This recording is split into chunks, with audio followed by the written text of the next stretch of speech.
बहुत बहुत स्वागत है आप सभी का शिक्षक शिक्षा यूट्यूब चैनल पे। और जिसका इंतज़ार आप सभी को था बेसब्री से, उस रिजल्ट को घोषित कर दिया गया है। प्रधान शिक्षक का रिजल्ट आ चुका है और इस परीक्षा में जितने भी उम्मीदवार सफल हुए हैं उन सभी को बहुत बहुत हार्दिक शुभकामनाएं, बहुत बहुत बधाई। और बिहार सरकार ने जो आप लोगों पे भरोसा जताया है और आप लोगों ने अपनी मेहनत से आपने जो सफलता पाई है आगे भी उसको बनाए रखेंगे और शिक्षा व्यवस्था में आमूलचूल परिवर्तन की दिशा में अपना अहम योगदान देंगे। तो इन्हीं शुभकामनाओं के साथ आज के इस खास वीडियो को शुरू करते हैं, जिसमें हम थोड़ा सा रिजल्ट एनालिसिस पे चर्चा करेंगे। और अभी जैसा कि आप लोगों ने देखा है कि रिजल्ट जो जारी किया गया उसमें केवल आपके नाम बताए गए हैं, नेम और रोल नंबर वहाँ पे दिए गए हैं। कितना मार्क्स आया है वह पोर्शन अभी तक नहीं आया है, उम्मीद है कि एक दो दिन में वो भी आ जाएगा। तो अगर किन्हीं अभ्यर्थी का बाई चांस रिजल्ट नहीं हुआ है तो वो अभी दुविधा में होंगे कि मेरा मार्क्स कितना आया है, तो वो लोग थोड़ा सा धैर्य रखें। फाइनल जो मार्क्स वाला रिजल्ट आ जाएगा वहाँ से आपको पता चल जाएगा कि आपके मार्क्स कितने आए हैं। बहरहाल बढ़ते हैं आगे इस वीडियो में और चर्चा करते हैं आपके रिजल्ट एनालिसिस के ऊपर। अभी जैसा कि आप स्क्रीन पे देख पा रहे हैं, ये आपके सामने रिजल्ट का जो विज्ञप्ति जारी की गई है वो दिख रहा है। बिहार लोक सेवा आयोग शिक्षा विभाग बिहार के अंतर्गत प्राथमिक विद्यालयों में प्रधान शिक्षक प्रतियोगिता परीक्षा का परीक्षा फल यहाँ पे जारी कर दिया गया है। पदनाम हेड टीचर यानी कि प्रधान शिक्षक, और इसमें जैसा कि यहाँ पर लिखा गया है कि विज्ञापन संख्या 25/2024 के लिए ऑनलाइन आवेदन में अभ्यर्थियों द्वारा योग्यता एवं अनुभव के संबंध में की गई प्रविष्टि एवं स्व घोषणा को सत्य मानते हुए दिनांक 29/6/2024 को आयोजित परीक्षा के आधार पर शिक्षा विभाग के अंतर्गत प्राथमिक विद्यालयों में प्रधान शिक्षक पद के लिए आयोग निम्नांकित कुल 36,947 उम्मीदवारों की औबंधिक मेधा सूची प्रकाशित करता है।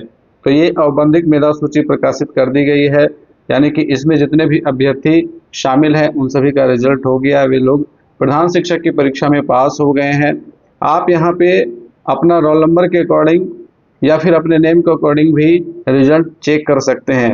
रिजल्ट चेक करने के लिए सिंपली आपको करना क्या है कि आप एडोब एक्रोबैट में अपने रिजल्ट के पीडीएफ को ओपन कीजिए और यहाँ पे सर्च बटन दिख रहा है, यहाँ पे क्लिक कीजिए और फिर यहाँ पे अपना नाम या फिर रोल नंबर टाइप कीजिए। सपोज दैट मैं यहाँ पे कोई नाम टाइप कर लेता हूँ और यहाँ पे मैं सर्च करता हूँ। तो देखिए राहुल का नाम मैंने यहाँ पे डाला और सर्च किया तो राहुल नाम के जो भी अभ्यर्थी होंगे उनका रिजल्ट यहाँ पे शो कर रहा है ना। तो इसी तरह से अगर मान लीजिए कि राहुल राज आपका नाम नहीं है, आपका नाम राहुल के साथ कुछ और टाइटल है, तो यहाँ पे नेक्स्ट बटन पे क्लिक करेंगे। तो नेक्स्ट बटन पे क्लिक करने के बाद देखिए एक और नाम आ गया जिसमें केवल राहुल है। तो राहुल के नाम से जितने भी रिजल्ट इसमें होंगे वो सारे के सारे आपको दिख जाएंगे। ठीक है, तो ये अच्छा तरीका होता है, अच्छा टेक्निक है। यहाँ से आप क्लिक करते जाएंगे, राहुल कुमार भारद्वाज आ गया, राहुल कुमार द्विवेदी आ गया। ठीक है, तो इस तरह से जितने भी राहुल नाम के व्यक्ति होंगे जिनका रिजल्ट हुआ होगा उन सभी का नाम यहाँ पर आपको देखने को मिल जाएगा। तो ये एक तरीका है। आप रोल नंबर के अकॉर्डिंग भी आप सर्च कर सकते हैं, अपना रोल नंबर डालिए, वो एग्जैक्ट एक ही दिखाएगा, वो ज़्यादा बेहतर होगा।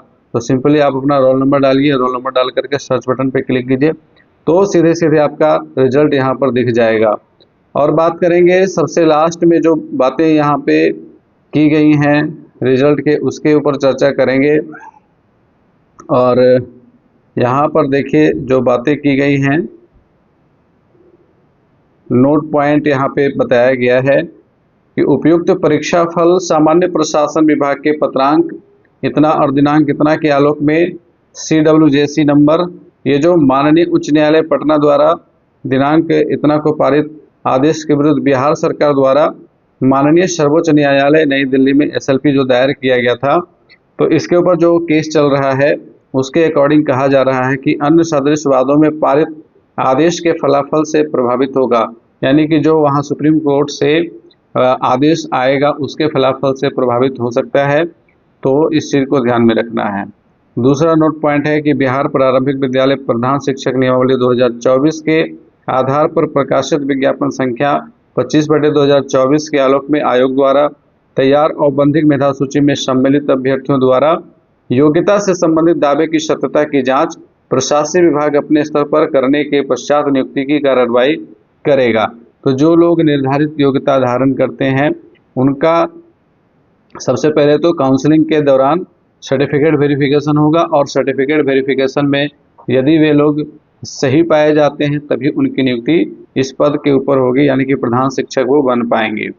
तीसरा नोट पॉइंट है कि आयोग द्वारा दिनांक 23/8/2024 को सूचना प्रकाशित करते हुए इस विज्ञापन की लिखित प्रतियोगिता परीक्षा में शामिल तांती तत्वा जाति के उम्मीदवारों जिनके द्वारा ऑनलाइन आवेदन में आरक्षण प्रावधान के आलोक में अनुसूचित जाति के अंतर्गत पान या स्वास्थी जाति का दावा किया गया था को सामान्य प्रशासन विभाग के पत्रांक 12,679 दिनांक 9/8/2024 के आलोक में क्रीमी लेयर रहित प्रमाण पत्र अपलोड करते हुए अपने जाति अत्यंत पिछड़ा वर्ग के अंतर्गत तांती तत्वा सुधार करने का अवसर प्रदान किया गया था। यानी कि बिहार सरकार ने जिनको तांती तत्वा को एससी में शामिल किया था, फिर से सुप्रीम कोर्ट के द्वारा उसको कहा गया कि नहीं, इनको ईबीसी में ही रखा जाए, तो फिर इनको ईबीसी में किया गया। और बीपीएससी ने एक मौका दिया था कि ऐसे जितने भी कैंडिडेट हैं वो अपना क्रीमी लेयर रहित प्रमाण पत्र अपलोड करके अपने जाति में सुधार करवा लें।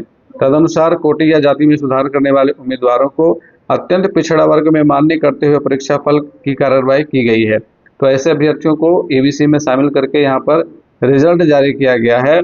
और अगर कोई ऐसे व्यक्ति हैं जिन्होंने अपने आवेदन में सुधार नहीं किया है तो उनका अभ्यर्थित्व रद्द माना जाएगा, जिसके लिए वे स्वयं जिम्मेदार होंगे।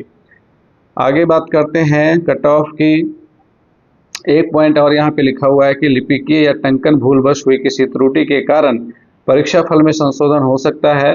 अगर ऐसी कोई त्रुटि पकड़ में आती है तो परीक्षा फल में संशोधन भी हो सकता है।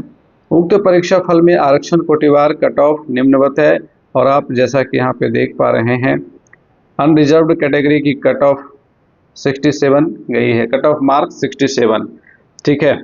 और यहाँ पर पार्ट 2 की बात की गई है, तो पार्ट 2 में 33 कट ऑफ, यानी कि जो डीएलएड वाला पार्ट है ना उसमें 33। और इसके बाद cut off date of birth जो है वो 5/10/1976 रखा गया है। अनरिजर्व्ड फीमेल में 59 है और पार्ट 2 में 32 है। ईडब्ल्यूएस में 48 है और 20 है। ईडब्ल्यूएस फीमेल का 48 और 17 है। एससी का 49 और 24 है। तो देखिए एससी का जो कट ऑफ है वो ईडब्ल्यूएस से हाई जा रहा है।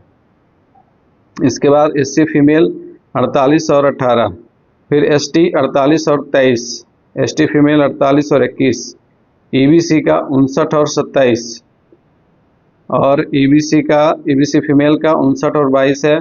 बीसी का 61 और 29, बीसी फीमेल 52 और 24, बीसीएल यानी कि जो अतिरिक्त 3% का आरक्षण का लाभ मिलता है पिछड़ा वर्ग के महिलाओं को, तो उसके अकॉर्डिंग 48 और 27 कट ऑफ गया है।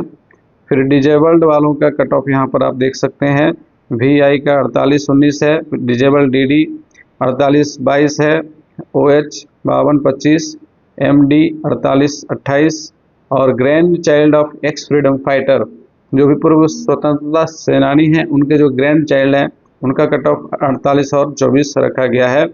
और चूंकि ये सभी क्षैतिज आरक्षण के श्रेणी में आते हैं तो जो रिजल्ट घोषित किया गया उन्हीं में आप देखेंगे रिमार्क वाले कॉलम में वो इंडिकेट किया गया है।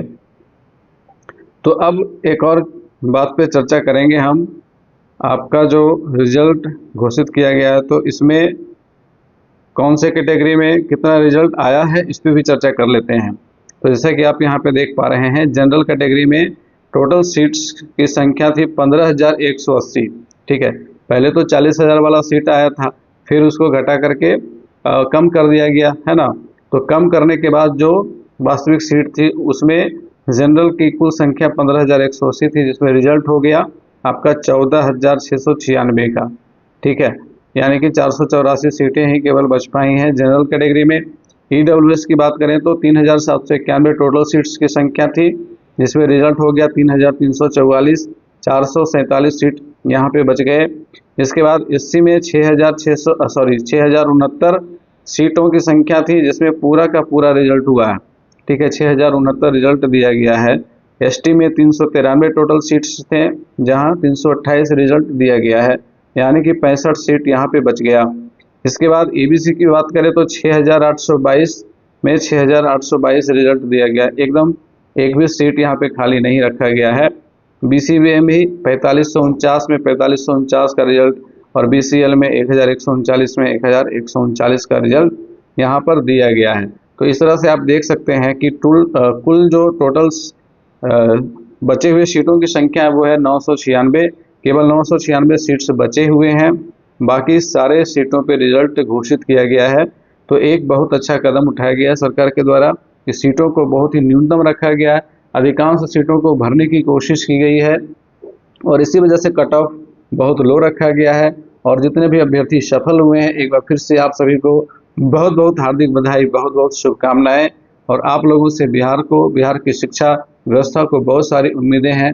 उम्मीद है कि आप सभी लोग इन उम्मीदों पर खरा उतरेंगे और आगे अपना दायित्व बहुत ही अच्छे तरीके से निभाएंगे और इम्पोर्टेंट अपडेट के साथ आपके सामने आते रहेंगे, बने रहेंगे हमारे साथ। मिलेंगे फिर से नेक्स्ट वीडियो में, तब तक के लिए गुड बाय, टेक केयर।